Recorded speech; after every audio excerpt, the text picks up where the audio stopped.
Vamos entonces con la palabra del Señor. Escuche lo que dice la Escritura. Habiendo entrado Jesús a Jericó, en Jericó, iba pasando por la ciudad. Y sucedió que un varón llamado Zaqueo, que era jefe de los publicanos y rico, procuraba ver quién era Jesús, pero no podía a causa de la multitud, pues era pequeño de estatura. Y corriendo delante subió un árbol, ¿cómo es? Sicómoro, recuerda, para verle, porque había de pasar por allí.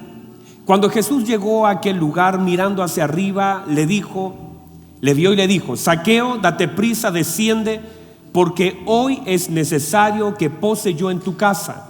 Entonces él descendió a prisa y le recibió gozoso. Al ver esto, todos, ¿cuántos? Todos menos sus discípulos. No dice eso, ¿verdad? ¿Qué dice? Dice, todos murmuraban, diciendo que había entrado a posar con un hombre pecador. Y la verdad es que cuando leo esta palabra digo, hay gente que camina con el Señor, pero cuando el Señor hace algo que no le gusta a ellos, se comienzan a murmurar. Impresionante, ¿verdad? Entonces Zaqueo, puesto en pie, dijo al Señor: he aquí, Señor, la mitad de mis bienes doy a los pobres, y si en algo he defraudado a alguno, se lo devuelvo cuadruplicado. Jesús le dijo: hoy ha venido la salvación a esta casa, por cuanto él también es hijo de Abraham, porque el Hijo del Hombre vino, ¿a qué vino? A buscar, ¿y a qué más? A salvar lo que se había perdido. Muy bien, antes de sentarse le pido que abrace a 2 o 3 personas a su alrededor, dele la bienvenida. Si es su esposo, aproveche de reconciliarse. Dele un abrazo a alguien, dígale bienvenido, qué bueno que estás aquí. Dele un fuerte abrazo a alguien, hágale sentir bien, hágale sentir bien. Bueno, hágale sentir bien.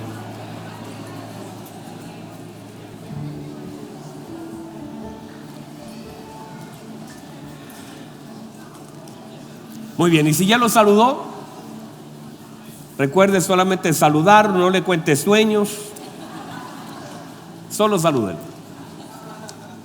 Muy bien.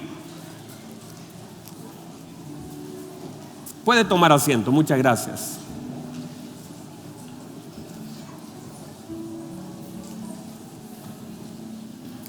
Estamos hablando del orden, diga conmigo orden.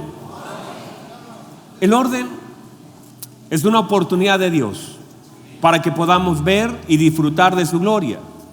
Lo importante no es solamente ordenar, sino también permanecer en el orden. En el orden opera la gloria de Dios. Dios todo lo hace desde el orden y también para el orden. O sea, muchas de las cosas que el Señor hace nos lleva al orden. Míreme por favor, no todas las cosas el Señor las ordena, pero nos muestra las cosas que debemos ordenar. Porque desde ahí también a veces nosotros nos equivocamos y le pedimos al Señor que haga cosas que el Señor mismo nos pide que nosotros hagamos, y eso está mal. El querer que el Señor haga lo que a mí me corresponde hacer y que a veces solo con un poco de esfuerzo lo puedo lograr. Entonces, de alguna forma, cuando hemos hablado del orden y la gloria del orden, hemos entendido que el orden de Dios tiene medidas. Diga conmigo medidas. El orden tiene medidas y también tiene modelos, medidas y modelos. Esto tiene que ver con esto. Uno puede pensar que está ordenado, pero ese orden es en relación a qué. Por ejemplo, la gente no tiene la capacidad de darse cuenta que está mal normalmente hasta que puede ver algo que lo confronta con lo mal que está. O sea, de hecho, nosotros no vinimos a Cristo porque nos dimos cuenta que éramos pecadores, porque pecando, simplemente nos deleitábamos de las cosas que hacíamos, pero sí sentíamos tal vez una necesidad, hasta que el Señor vino a nuestra vida, no hasta que la gente nos criticó. Zaqueo no cambió por la crítica de la gente, Zaqueo no cambió por la murmuración de los discípulos. Zaqueo no cambió por el dinero que tenía. Lo que hizo cambiar la vida de Zaqueo fue que el Señor entró a su casa. Y cuando el Señor entra a una casa, esa casa se ordena. Míreme por favor, el orden es una manifestación de la presencia de Cristo. Lo voy a volver a decir. El orden es una manifestación de la presencia de Cristo. Si su vida está desordenada, es falta de Cristo. Porque una vez Cristo viene a nuestra vida, una de las cosas que pasa es que comenzamos a ordenarnos. ¿Por qué? Porque la presencia del Señor comienza a incomodar áreas de nuestra vida. Por eso hay personas que de pronto fumaban y fumaban toda la vida, no les pasaba nada, y de pronto ya sienten una incomodidad y empiezan a hacerlo oculto y empiezan a hacerlo cada vez menos. Y ya de pronto saben que eso está mal y comienzan a pedirle a Dios ayuda, porque hay cosas que están mal, hay cosas que no importa cuántas veces te criticaron, si la presencia de Dios no comienza algo en nosotros, no podremos ordenar eso. Por eso en la medida que el Espíritu Santo, que es un farol en nuestra vida, nos muestra lo que está mal y nos incomoda para llevarnos a la dimensión donde Dios opera, que es el orden. El orden es una dimensión de Dios. Por eso cuando Cristo llega a un lugar, Él ordena todo. De hecho, Él ordena todo. Y lo que no lo ordena nos muestra para que nosotros lo podamos ordenar. Entonces, cuando nosotros pensamos que está todo ordenado, puede ser que nuestros estándares de orden sean muy bajos. Me explico. La primera vez que yo mandé a lavar los platos a mi hijo, iba a decir mi esposa, pero no, fue al revés, me mandaron a mí. No, la primera vez que mandé a lavar los platos a mi hijo, Daniel, él siempre vio los platos limpios. Y entonces nunca estuvo pendiente, nunca fue a decirme, papá, enséñame a lavar platos, sino que simplemente a él se le servían platos limpios. Entonces un día le dije, hijo, recoja su plato y lávelo. Y para mi hijo lavar el plato era echarle un poco de agua y dejarlo ahí. ¿Por qué? Porque ese era su estándar, lo que él pensaba.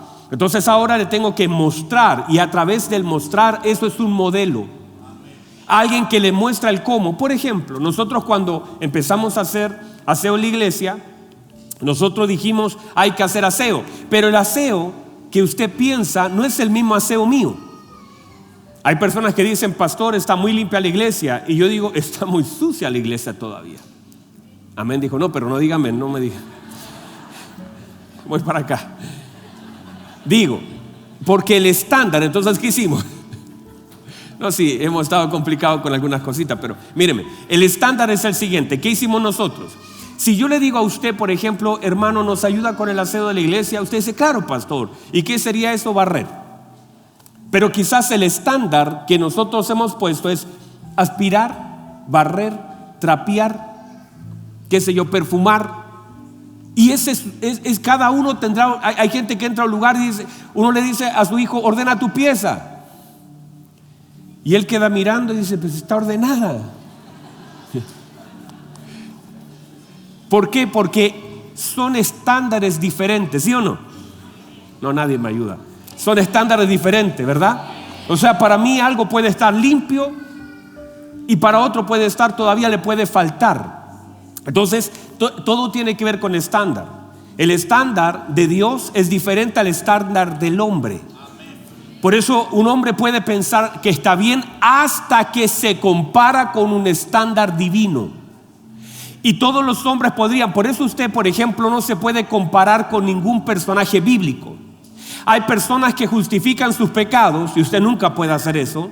Pero hay personas que justifican su pecado y dicen, pero ¿y cómo David? ¿Y cómo David pecó? ¿Y cómo David tenía otra señora? ¿Y cómo? No vaya a justificar sus pecados por los pecados de alguien más. Sería un error justificar mis pecados por el pecado de otro, porque David no es el estándar de Dios. Vamos, alguien diga amén.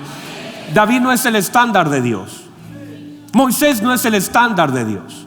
Abraham fue bueno, pero no es el estándar. No es el modelo. Elías No es el modelo. Entonces la gente a veces dice, no, pero el profeta Elías sí saca los principios buenos, pero no tome las debilidades del hombre para justificar los pecados. Porque el modelo de la iglesia no es Abraham. Gloria a Dios por la vida de Abraham. Qué bueno lo que hizo Abraham, qué bueno lo que hizo Jacob, buenísimo en algunos casos. Pero nuestro estándar, nuestro modelo es, vamos, alguien que lo diga, nuestro modelo es ¿quién? Ese es nuestro modelo, y ahí nosotros tenemos que llegar. La Biblia dice hasta que todos lleguemos a la plenitud de un varón perfecto. No dice Moisés, no dice Eliseo, míreme, ni siquiera dice Pablo, no dice Pedro, dice Cristo. O sea, el estándar para Dios es Cristo, y a la medida que tenemos que llegar es a la medida de Cristo. Cristo es la medida de Dios para el hombre. Él es. Entonces cualquier otra medida, usted podría ser mejor que cualquiera de esos profetas, porque no es una medición y no puede justificar lo mal que hace, porque usted dice, bueno, ¿y cómo este profeta se fue para otro lado? No se justifique, sino que simplemente vea el estándar, el modelo es Cristo. Entonces, el hecho de que nosotros hagamos algo constantemente no quiere decir que lo hagamos bien. Hay muchas cosas que el Señor, míreme, va a ir Él perfeccionando. A veces la perfección de Dios no solamente tiene que ver con lo que Él hace a nosotros, sino con lo que Él nos deja ver, para que nosotros lo podamos cambiar y renunciar. De hecho, justamente el apóstol Pablo habla y dice, desechando de vosotros. Hay cosas que nosotros debemos sacar. Cuando yo era niño, dice, hablaba como niño, pensaba como niño, juzgaba como niño. Pero cuando fui grande, dice, dejé. ¿Qué dijo él? Dejé. O sea, no es me sacaron, no es me quitaron. Dice, dejé lo que era de niño, porque hay cosas que nosotros debemos dejar. O sea, no todo debemos transformarlo en una responsabilidad de Dios, decirle, Señor, si hay algo malo, cámbialo. No, cámbialo usted también.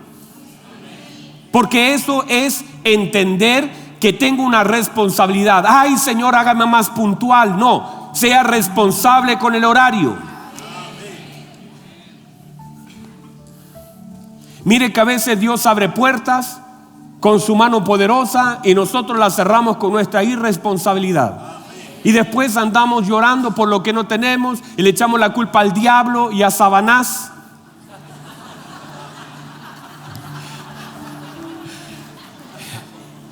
No, pastor, es un espíritu de sueño. No, mi amado, es tu celular en la noche, es tu mala administración del tiempo, son las series que ves, son la poca preocupación, la poca responsabilidad. Hay personas que siempre están orando por nuevas oportunidades, porque todas las oportunidades las van perdiendo en el camino, solo porque no son buenos administradores de lo que el Señor les da. Entonces, bueno, de alguna forma, ¿están aquí todavía? Qué bueno. Entonces, de alguna forma, el orden tiene que ver con estándares, porque vamos siendo perfeccionados. Yo no puedo pensar que voy a ser perfeccionado, no solamente en qué soy perfeccionado, en qué, cómo se puede medir si no es medir a través de la estatura de Cristo. La única forma de poder medir cuánto he crecido es compararme. A usted le van a poner una rayita. Es como cuando usted hace una marca en la muralla y usted dice, sí, mire, crecí, estoy más grande. Pero ¿cuál es la marca de nuestra vida? ¿Dónde podemos mirar que hemos crecido? ¿Dónde está la línea que muestra lo que fui el año pasado o lo que estoy ahora? Si no hay una marca de crecimiento, ¿dónde está la evidencia de mi crecimiento?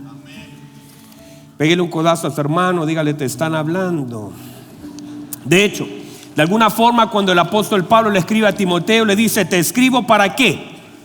Timoteo, ¿te escribo para qué? Para que aprendas a conducirte en la casa de Dios. eres mi hijo, fuiste circuncidado, fuiste bautizado, tienes un ministerio, tienes una responsabilidad, pero ahora te escribo para que aprendas a conducirte en la casa de Dios, que es baluarte de la verdad y de la justicia. O sea, ten claro dónde estás para que sepas lo que tienes que hacer. Si no sabemos dónde estamos, tampoco sabremos lo que tenemos que hacer. Si para mí esto solamente es un salón, entonces voy a entrar con una gaseosa, voy a entrar con un café, voy a tomarme unas galletas, voy a decir, ay, qué bueno este lugar, qué rica la silla. Si usted no entiende que está en un lugar donde fue convocado por Dios, donde Dios nos ha convocado a nosotros para que le adoremos, para que le exaltemos. Esto no es un salón cualquiera, no es un centro de amigos. Esta es la iglesia del Señor Jesucristo. Este salón se volvió un centro de adoración.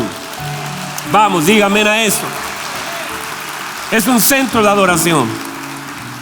Por eso es importante saber dónde estamos, porque si no, se transformará en cualquier cosa. Le empezamos a quitar la honra a las cosas, a los lugares, a las personas, y nos comenzamos a familiarizar y le perdemos la honra y el honor que las cosas tienen. Entonces, el Señor le habla a Timoteo y le dice, Timoteo, te escribo ¿para qué? Para que aprenda a conducirse en la casa de Dios. Si no te escribo, si no te corrijo, vas a pensar que estás en cualquier lado y harás las cosas que se te ocurran.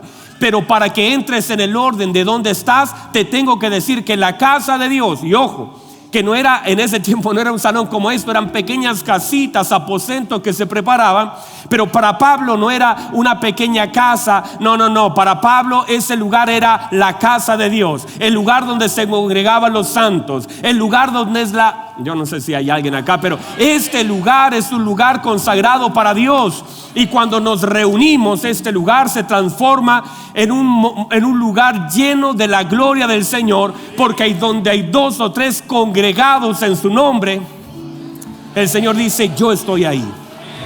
De alguien diga amén a eso. Vamos, alguien diga amén a eso. Entonces, si yo no sé el lugar donde estoy o para qué son los lugares donde yo estoy, si yo no sé el diseño del matrimonio, pensaré que matrimonio es cualquier cosa. Entonces hay gente hoy día casándose con maletas. ¿Es verdad? Hace días atrás una persona se casó con un árbol. En serio, le estoy hablando de verdad. En el mundo la gente se casa con puertas, con muñecos. Es más, le voy a decir, hace días atrás una persona se casó con ella misma. No, usted dice, ay, pues, ¿en serio? ¿Usted cree que le va a estar vistiendo de este lugar santísimo? No, de verdad, una persona en las noticias salió. Yo no estuve ahí, pero porque si me invitan a mí al matrimonio yo no voy. Pero se casó con, mire lo que pasó, se casó consigo mismo y después se divorció. ¿Alguien vio esa noticia? No, porque hay hermanos que me dicen, ay, pastor, ya. Se casó consigo mismo y dice que no se soportó.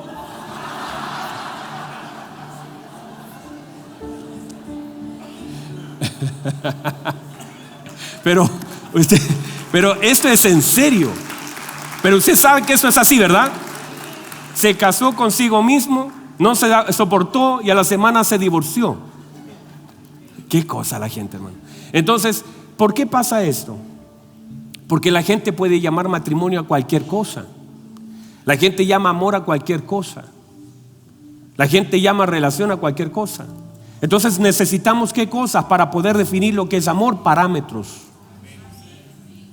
Debemos definir qué es matrimonio. Debemos definir qué es familia, qué es paternidad. Porque si no definimos eso, pensaremos que paternidad es trabajar para llevar plata a la casa. Y eso no es paternidad.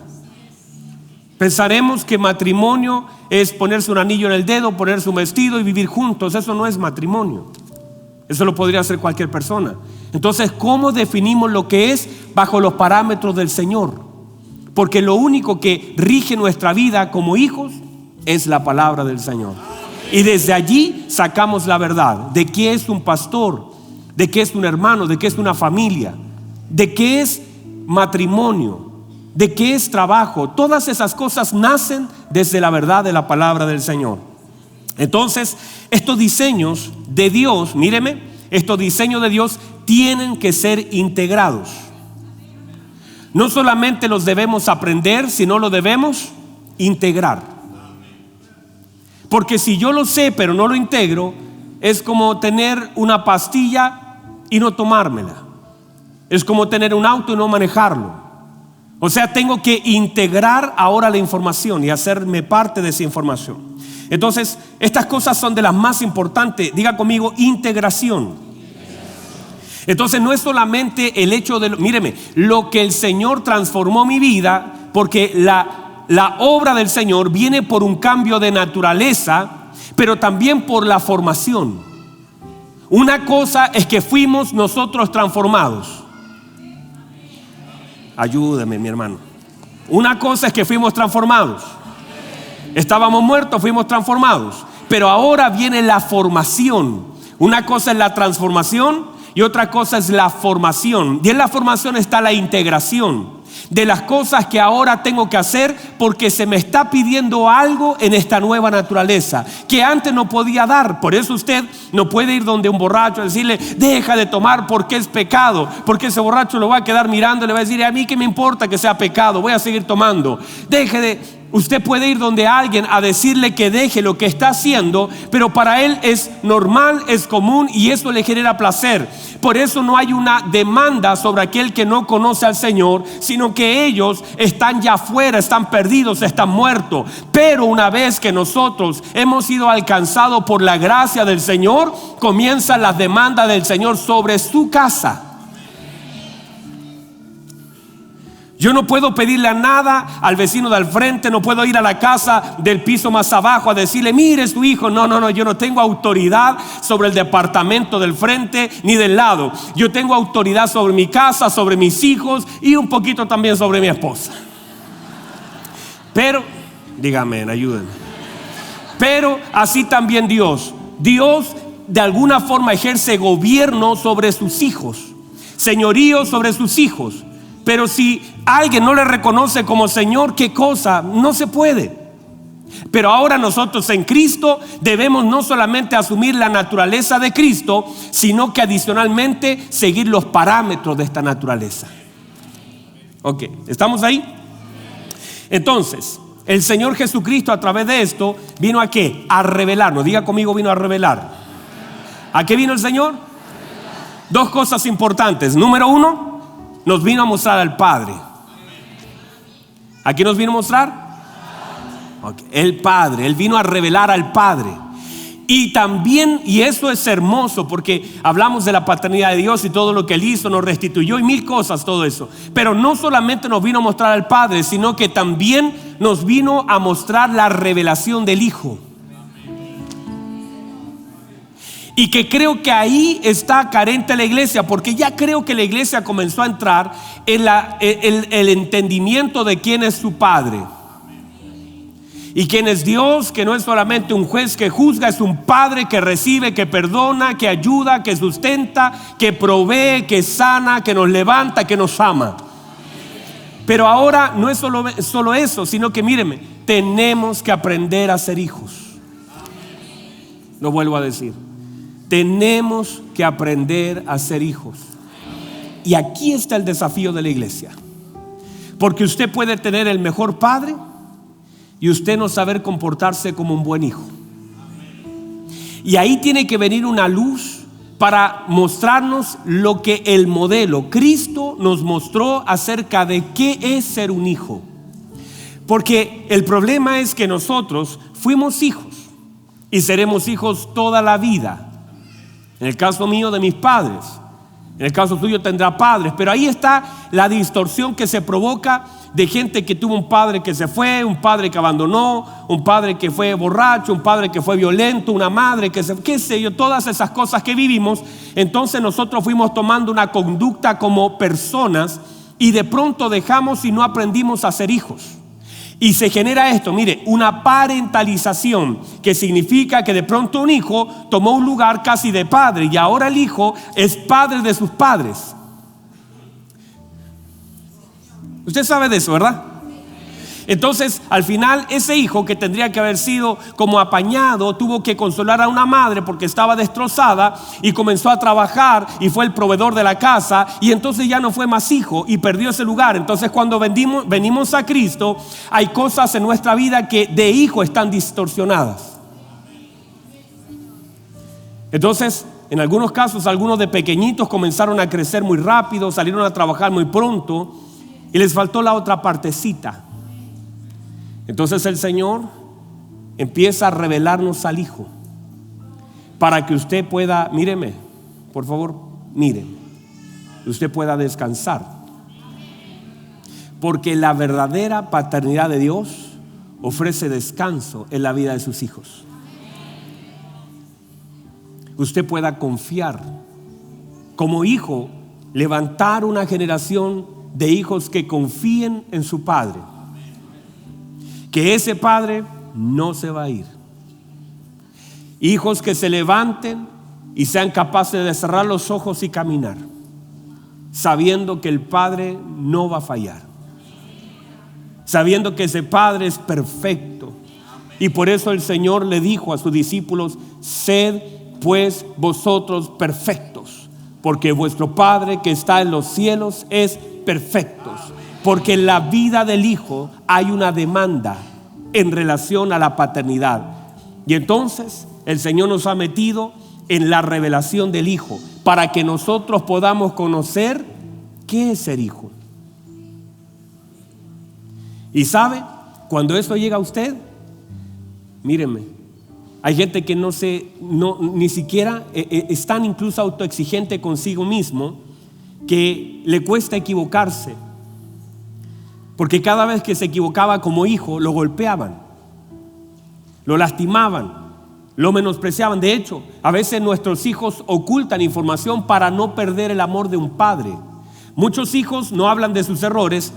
Están acá todavía, ¿verdad? Los noto medios callados.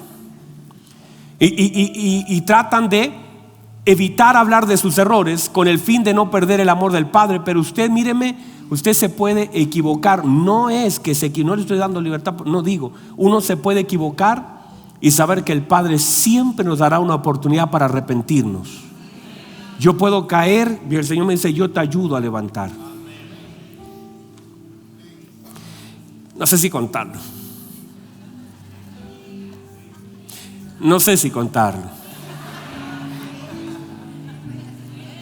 Lo cuento. Me voy a exponer. No sé si contarlo. ¿Qué dice usted? ¿Lo cuento? Bueno, le voy a contar esto, pero esto queda entre nosotros. De aquí no sale. Hace unos días atrás me pasó una situación y que fue fea. Resulta que mi esposa salió con unas hermanas a una actividad y yo me quedé con mis hijos. Entonces ese día le dije: hijos, vamos a hacer una tarde especial de completos. Pero como no tenía ni pan, pedí completitos. Y llegaron los completitos a la casa. Y mientras ellos estaban contentísimos por los completos que le íbamos a dar, entonces estaban ahí sentaditos esperando sus completos. Y llegaron los completos. Y cuando llegan los completos, ¿entiende lo que son los completos? Usted me mira como que no come completo. Usted come pura lechuga. Tiene cara de lechuga usted. Bueno, llegaron los completos. Sí, yo le iba a echar un poquito de ketchup al completo. Entonces justo un vecino toca la puerta. Entonces yo le digo: espéreme, hijo, voy a abrir la puerta. Y el vecino me traía unas cositas que le había encargado. Entonces cuando llego a la cocina, veo a mi hijo Daniel con un trapero y quedo espantado. Esa es la palabra que voy a usar: espanto. Y veo que está trapeando el completo. Recuerda, aquí no sale. Y está así. Y yo lo quedo mirando. Y veo a su hermano tratando de ayudar en el rollo. Porque ellos, cuando tocaron la puerta, yo fui, querían ver quién era, se levantaron y chocaron y sus completos se cayeron. Usted vio los tres chiflados alguna vez, ¿verdad? Se les cayeron los completos. Y ellos, en su afán de arreglar el rollo, agarraron un trapero y empezaron a trapear el piso con el completo. Y el David tenía la pala y este le echaba el completo encima. Y eso, hermano, era, pero imagínense, los pies, el piso. Entonces yo los comienzo a retar. Le digo, pero ¿cómo se les ocurre hacer tal cosa? Yo le digo, deja eso. Y no se lo dije como tan suavecito también. Le dije, hijos amados, ¿por qué hacéis esto vosotros? No fue eso, lo agarré. Y le dije, siéntense. Le dije, ¿cómo no saben hacer esto? Le dije, ¿cómo se les ocurre agarrar el trapero? Si le decía yo, es de sentido común. Le dije, David ya tiene 7 años. Yo era 6, te creo. Digo, ¿cómo dejaron? Pero yo lo miraba y le decía, pero hijo, miren, ¿a quién se le ocurrió? Y los dos con la cabeza agachada así. Gracias a Dios se leal y nos acusaron. Entonces yo dije, así se hace. Y agarré el plumero y... la aspiradora. Y empecé primero a barrerlo, ¿verdad? Que había que recogerlo. Y después le dije, después se echa líquido y ahora se trapea y así queda. Pero como si le empiezan con un paño sobre la mayonesa. Entonces yo estaba ahí y los dos estaban ahí sin completos, retados, y yo enojado. Y de pronto después, y estábamos en silencio los tres sentados. Y yo pensando, ¿qué más les puedo decir? y en eso les quedo mirando y les digo lo siguiente, porque dije ya se me había pasado el rollo. Y les digo, ¿qué aprendieron? Pensando de la limpieza en este caso. Digo, ¿qué aprendieron? Y Daniel me responde esto. Me dijo que soy un inútil. Eso me dijo, me pegó. Que soy un inútil. Y cuando me dice eso, me pegó. Me pegó.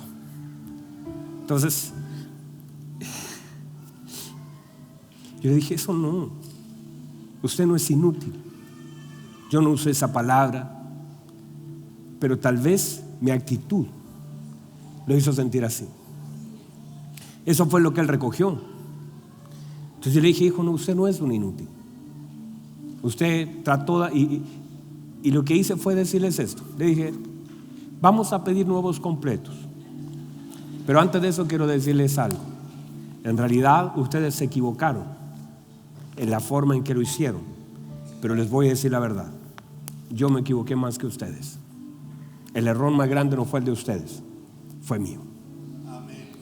Porque quizás ustedes estaban tratando de reparar algo, solo que no sabían cómo hacerlo. Entonces le dije, vamos a pedir un nuevo completo. Y le dije, perdóneme por quizás no enseñarle cómo hacerlo. Pero me pegó tan fuerte eso. Y quizás a todos nos ha pasado. Que de pronto, y después se lo conté, no sé, a mi esposa, no sé a quién más se lo conté. Pero dije, quizás sacamos lecciones equivocadas de la vida que tenemos. Y puede ser eso, que como hijos sacamos lecciones equivocadas. Y quizás alguien aquí trató de hacer algo bien y le salió mal. Y sacó una lección equivocada. Por eso, mírenme, tenemos que aprender a ser hijos. Hijos que se equivocan, que intentan reparar algo, pero a veces lo echan a perder más. Pero por lo menos hay un intento. Entonces yo me pegó fuerte, me sentí mal. Después me fui a la pieza y dije, qué mal lo hice. Quizás tendría, y me di vuelta a todo porque soy bien culposo con esas cosas. Bueno, yo creo que cualquiera se sentiría mal. Pero siento que a veces nos ha costado el aprender a ser hijos. Quizás por las demandas que tenemos, por la vida que nos tocó, nos cuesta entender desde una posición de hijo que me puedo equivocar. Y yo decía, gracias a Dios, Dios no es como yo. Porque Dios no actúa como yo. Dios haría otra cosa. Qué bueno Dios. Y creo que tenemos que aprender a ser hijos. Alguien diga amén a eso. Tenemos que aprender a ser hijos.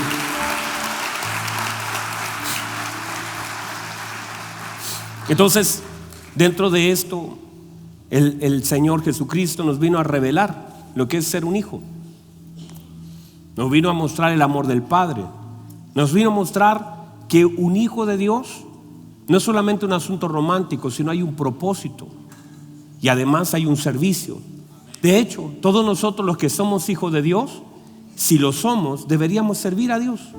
Porque el Hijo nos vino a mostrar que ser hijo es también sinónimo de servicio. Él dijo: yo no he venido para ser servido, yo he venido a servir. Luego le lava los pies a los discípulos y le dice: ejemplo les he dado. Por lo tanto, la iglesia, míreme, toda iglesia que tiene una revelación de hijo, también tiene el espíritu de servir.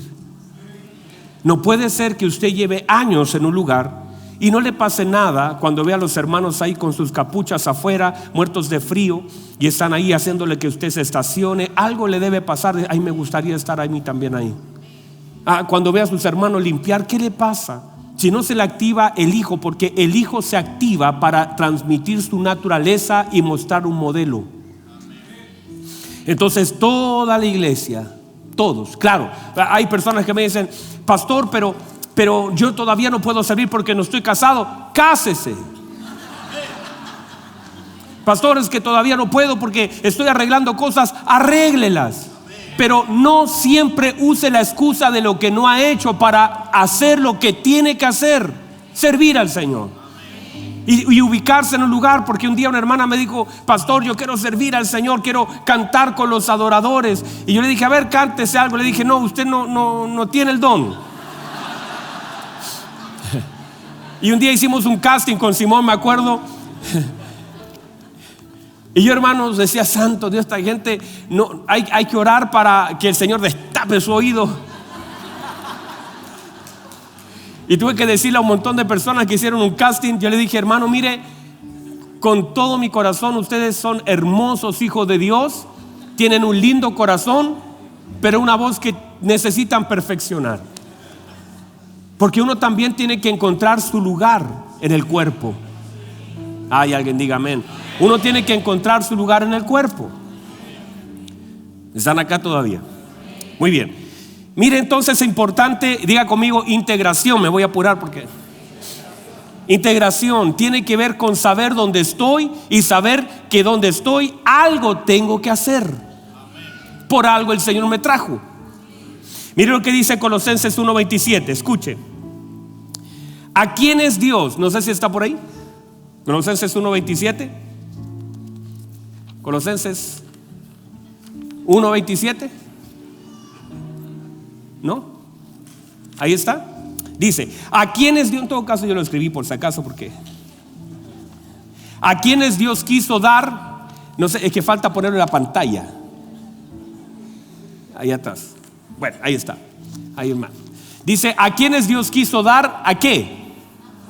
¿Quiso dar qué el Señor? ¿Quiso dar a qué? A conocer. ¿Qué cosa? Las riquezas de qué? De la gloria de este, ¿qué cosa? Misterio entre los gentiles, que es Cristo en, Cristo en, ¿qué es Cristo en nosotros? La esperanza de gloria. Cristo en, eso es, Cristo en nosotros. Cristo está en usted. Esa es la idea. Gálatas 3:27. Miren lo que dice: porque algunos, los preferidos, los simpáticos, los de corte italiano, no, dice: porque todos los que habéis sido bautizados en qué? En Cristo, de Cristo estáis revestidos. O sea, Cristo en nosotros, y ahora estamos revestidos de Cristo. Gálatas 2:20 dice: con Cristo, ¿con quién?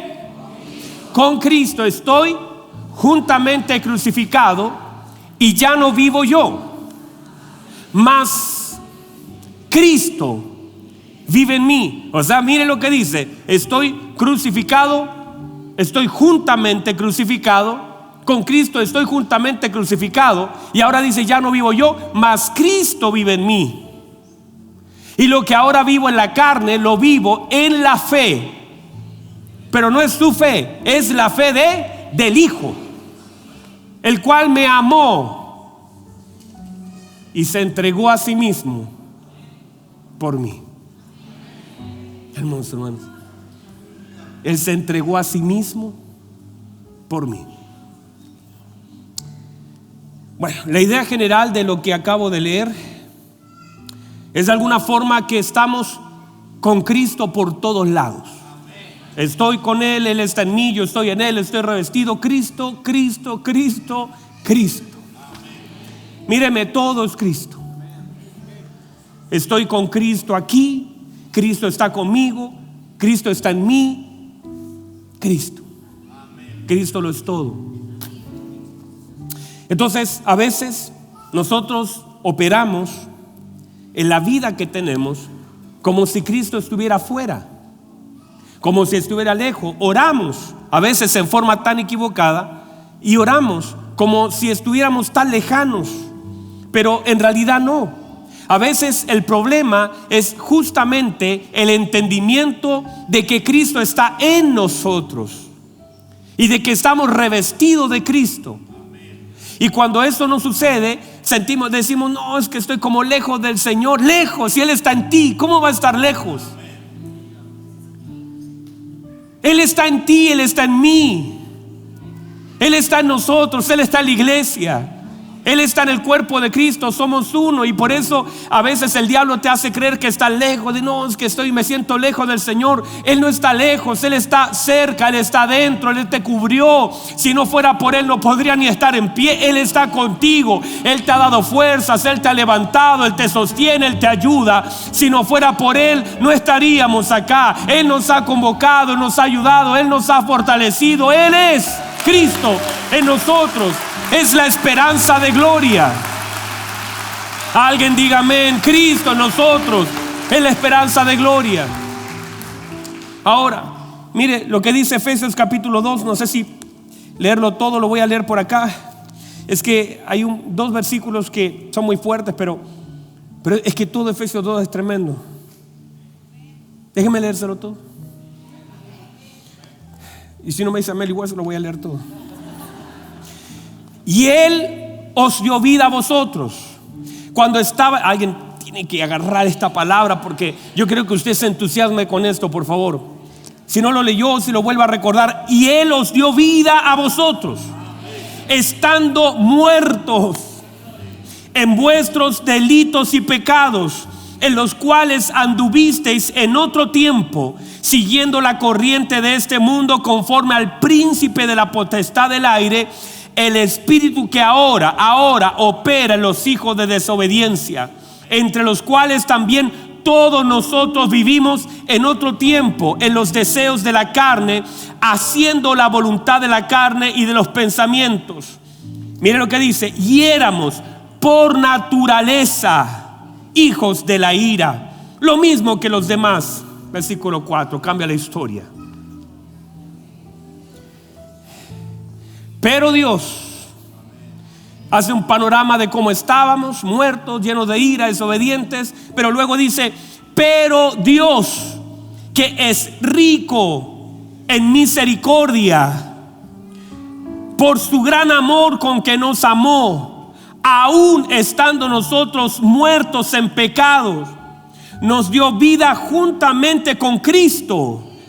Por gracia sois salvos. Y juntamente con Él nos resucitó, y asimismo nos hizo sentar en lugares celestiales con Cristo Jesús. ¿Para qué nos hizo sentar? Para mostrar en los siglos venideros las abundantes riquezas de su gracia, de su bondad para con nosotros en Cristo Jesús. Por gracia sois salvos. ¿Por medio de qué? De la fe. Y esto no es de vosotros, pues es un regalo, un don de Dios, no por obras, para que nadie se gloríe, porque somos, ay, alguien dígame en eso, porque somos hechura suya, creados. ¿Dónde fueron creados ustedes? No en Adán, en Cristo Jesús. ¿Para qué fui creado? Para buenas obras, las cuales Dios está preparando. No, Dios preparó de antemano para que anduviésemos en ella. Por tanto, aquí va a llegar, pero es que tenía que leerlo otro.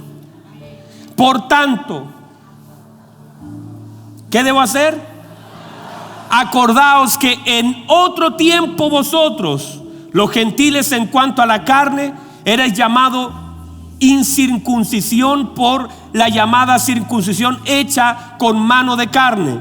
En aquel tiempo estabais sin Cristo, alejados de la ciudadanía de Israel y ajenos a los pactos de la promesa. Mire cómo estábamos. Usted no tenía esperanza, y yo no tenía esperanza, y sin Dios y en el mundo. Mire el panorama. Estábamos sin esperanza, estábamos sin Dios en el mundo. Ahí estábamos. Pero ahora, ay, santo Dios, en Cristo Jesús, vosotros que en otro tiempo estabais lejos, habéis sido hechos cercanos por la sangre de Cristo, porque Él es nuestra paz, que de ambos pueblos hizo uno, derribando la pared intermedia de separación, aboliendo en su carne las enemistades, la ley de los mandamientos expresado por las ordenanzas, para crear en sí mismo de los dos un solo y nuevo hombre, haciendo la paz, y mediante la cruz reconciliar a Dios con ambos en un solo cuerpo, matando en ellas las enemistades. ¿Qué le parece lo que hizo el Señor? Y sigue. Esto sigue. Léalo por favor en su casa, y cuando lo lea, por favor, léalo de rodilla, porque eso es demasiado poderoso. Es demasiado grande lo que hizo el Señor. Léalo de rodilla y dele gloria al Señor por lo que el Señor hizo a través de la sangre de nuestro Señor Jesucristo. Entonces, si nosotros pensamos, hay personas que asumen y dicen: no, pastor, es que yo estoy lejos. ¿Lejos de qué? Usted fue hecho cerca, usted lo acercaron. Estábamos muertos, pero se nos dio vida. Miramos a veces con Israel, miramos y decimos: pero mire, ellos son hijos de Abraham, pero nosotros de los dos se nos hizo un solo pueblo. Y usted está en mejores promesas, usted está en un mejor pacto. Hay alguien, dígame, estamos en un mejor pacto, en mejores promesas. Ahora el Señor agarró un pueblo, agarró otro, lo fusionó y hizo uno solo, y rompió todas las enemistades. Y ahora somos cuerpo. Él hizo la paz. Fuimos llamados por Dios. Entonces no podemos seguir orando desde el desorden de lo que no sabemos que somos. Porque gran parte de las oraciones que hacemos tiene que ver con eso. Que a veces lamentablemente vivimos, pensamos, hablamos, oramos y adoramos desde el desorden de lo que no sabemos que tenemos y fuimos hechos. Entonces la gente empieza a vivir. Míreme, usted puede estar en Cristo viviendo una vida desordenada. ¿En qué sentido? En lo que no sabe que el Señor le ha concedido y ha hecho por gracia. ¿Y cuál es la idea? Que ahora, con la revelación de lo que Él ha hecho, ordene mis oraciones desde la posición, desde el lugar que Cristo me ha otorgado, desde el cuerpo de Cristo, desde quien soy para Dios. Yo soy un especial tesoro. Yo recibo. Yo soy un especial tesoro. Yo soy un hijo amado. Usted no puede volver a decir: ay, pastor, es que no somos nada. Porque usted, cuando dice que no es nada, usted está invalidando el todo que Dios hizo. Usted, si pasó por el bautismo, se arrepintió de sus pecados, usted es un hijo amado de Dios. Alguien diga amén. Un hijo amado de Dios. Y eso es mucho. Alguien diga amén. Eso es mucho. Entonces, yo sé que se me acabó el tiempo, pero eso está muy bueno, hermano. Entonces, si usted conoce la posición que tiene, mire, porque este es el punto. Todavía no llego al punto principal, pero aseguro que en los próximos minutitos llego. Hay cosas que tienen que ver con el estándar de lo que el Señor nos ha dado. Hay cosas que no llegan. Yo sé que los músicos van a tocar, van a empezar a meterme presión. Ahí viene otro más. No les basta con todos ellos. Es como el hecho de saber lo que tenemos, pero falta ubicarnos donde Dios nos quiere tener. Se lo explico así. Vienen unos padres, un padre por lo menos, y le trae un hijo endemoniado. Y los discípulos intentaron echar ese demonio, ¿se recuerdan? Se ubicaron. Pero ellos no pudieron, fueron avergonzados. Entonces ellos le preguntan al Señor: ¿por qué nosotros no pudimos? Y el Señor le dice: por vuestra poca fe. O sea, para esto el estándar tiene que ser mayor. Hay cosas que no van a salir si el estándar no sube. Y este estándar va a subir con ayuno y oración. Entonces hay cosas que no importa la necesidad que tengas, si tú no subes el estándar, hay cosas que no van a pasar. O sea, no es la necesidad la que provoca lo que nosotros podemos recibir de Dios, sino que estemos en orden en el estándar. No sé si alguien dice amén. Es que nosotros lleguemos a lo que se nos demanda. Dios, míreme, Dios no va a bajar el estándar de lo que Él pide.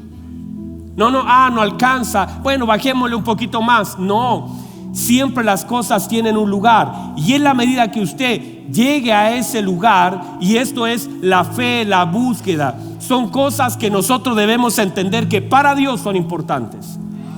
Entonces, déjeme cerrar con esto.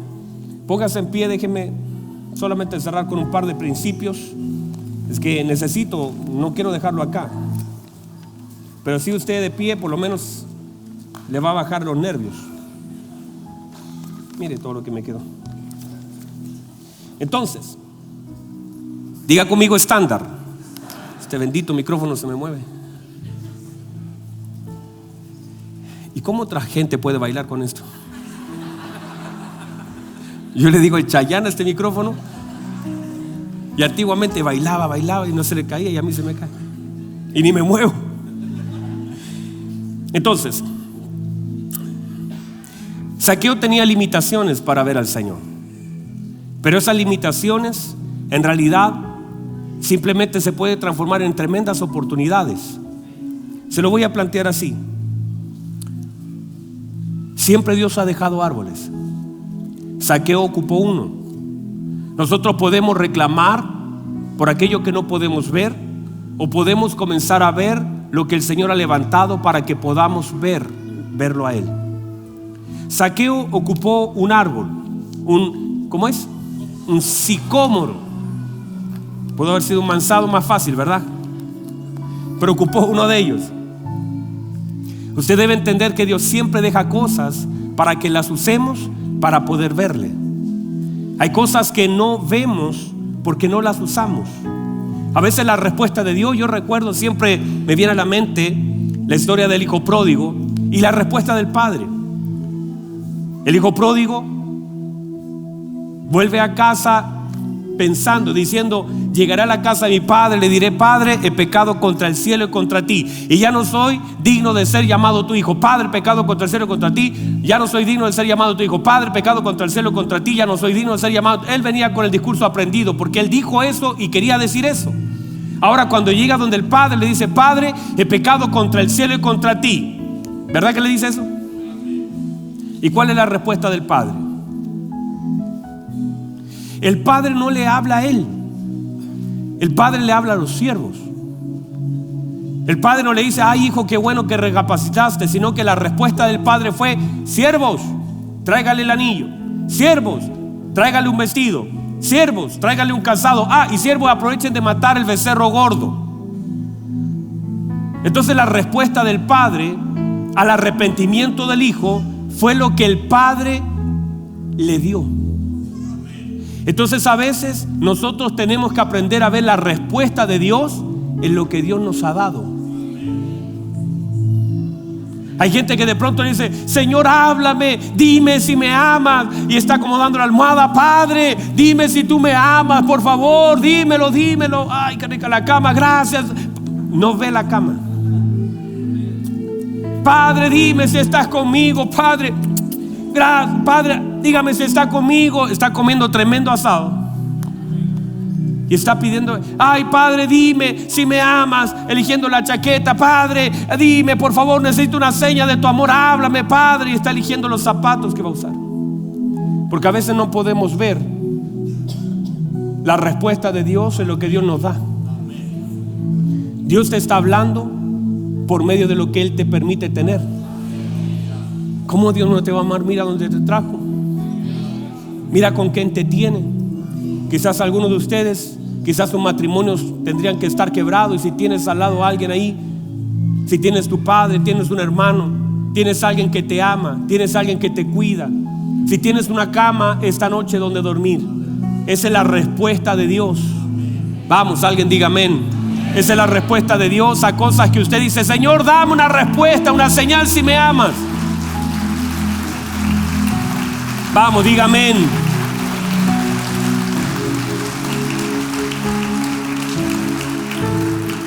Míreme,